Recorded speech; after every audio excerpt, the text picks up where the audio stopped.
Monsieur Marc, vous m'avez interrogé sur les modalités d'analyse d'un dossier.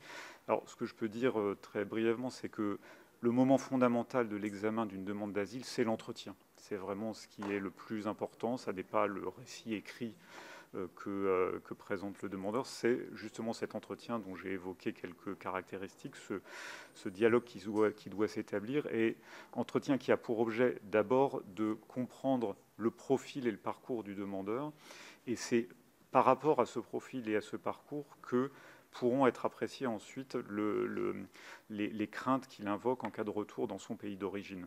Pour cela, les officiers de protection disposent notamment d'un appui sur l'information sur les pays d'origine. Donc nous mobilisons une information extrêmement précise sur les pays d'origine que nous confrontons finalement aux déclarations du demandeur.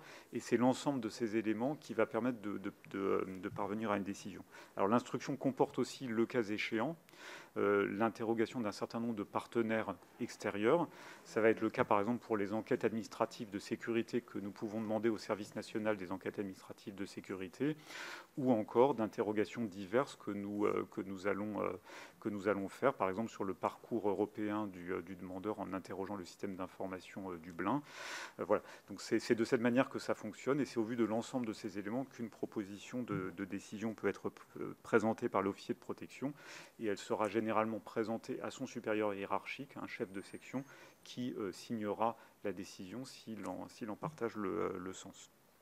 En ce qui concerne Mayotte, effectivement, c'est avec la Guyane le deuxième territoire situé outre-mer où il y a des enjeux très, très forts en matière d'asile et d'immigration. À Mayotte, nous avons une demande d'asile qui comporte traditionnellement deux composantes.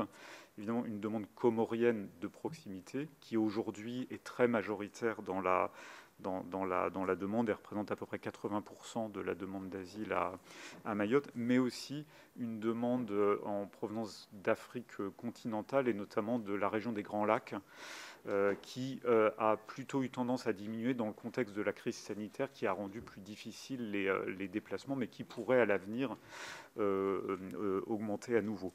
Là-dessus, ce que je peux indiquer, c'est qu'au cours de l'année écoulée, nous avons fait un effort sans précédent pour le traitement de la demande d'asile à Mayotte. Nous avons organisé 6 missions foraines sur place, ce qui est le plus grand nombre que nous ayons jamais organisé, en parallèle d'un recours très important à la visioconférence.